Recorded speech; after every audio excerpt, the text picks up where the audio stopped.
சந்தோஷம் சந்தோஷம் வாழ்க்கையின் பாதிபலம்.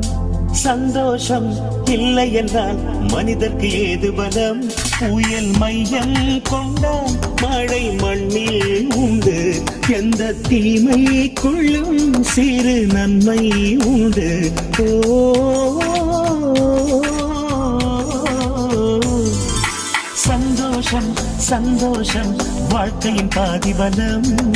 சந்தோஷம் இல்லை என்றால் மனிதர்க்கு ஏது பலம்? புயல் மையம் கொண்டால் மழை மண்ணில் உண்டு. எந்த தீமை கொள்ளும் சிறு நன்மை